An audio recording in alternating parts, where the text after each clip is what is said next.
Like and subscribe and click the bell icon to get new video updates.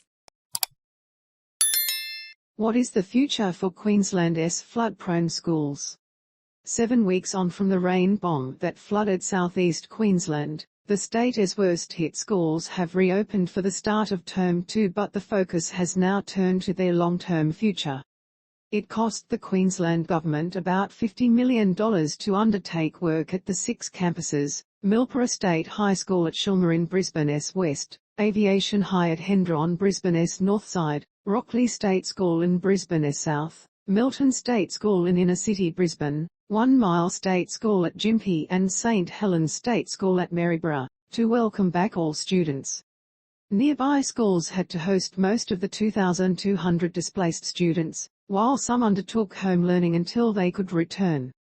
However, this was a temporary solution, with the Education Department now undertaking extensive planning works to decide what is next for the flood-affected schools. One of the worst hit was Rocklea State School. The flood damage was so extensive the department ordered its administration and classroom blocks, which included a staff room and computer lab, be demolished.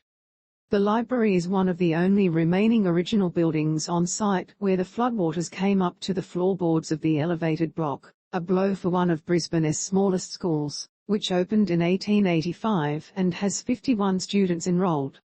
Principal Julia Bailey said it was not the first time the school had flooded, and the removal of the buildings was difficult for the community.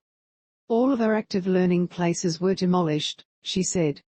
It was quite hard because it is the second time in about 10 or 11 years where the whole school has been compromised from floodwaters, so for the staff that have been here since 2011, and for the community, it was very traumatic for them. Within 2 weeks, demountables were craned in and installed on the school grounds at Rocklea to create a brand new school, which will remain on site for at least the next 2 years as a temporary solution. Nothing off the table for future schools plan. Queensland Education Minister Grace Gray said the Queensland Reconstruction Authority, QRA, was working with the Education Department to develop a flood mitigation proposal for the 6 schools. She said it would cost around $200 million and would involve razing some buildings as relocating entire schools was unlikely. We need to look at how best can we build back either with betterment or improvement or flood mitigation on all of the schools, Ms. Gray said. Relocation is often difficult, but I think there are guidelines that suggest you have to be about 6 meters above where the floodwaters are, or to that extent.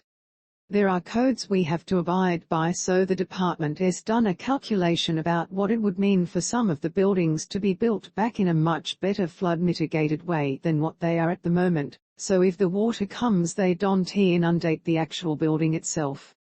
I think you can't rule anything in or out as we live in uncertain times at the moment.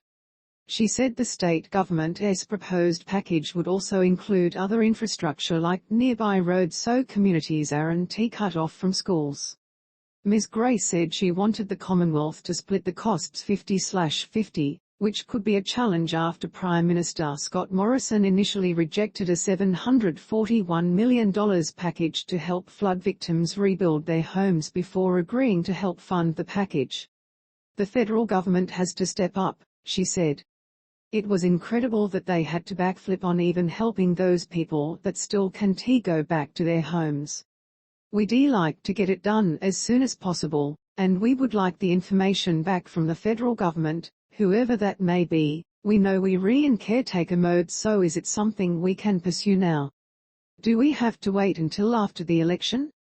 These are questions, but we have to ensure when we do go in with a package it is at the right time, at the right price, and it obviously meaningful for the infrastructure we need.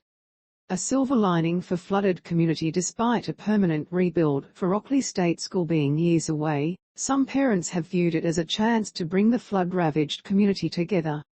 Read more. Lily Gulliford's son Milton is in Year 1 at the school, and was eager to return on Tuesday after weeks of attending classes at nearby Salisbury State School.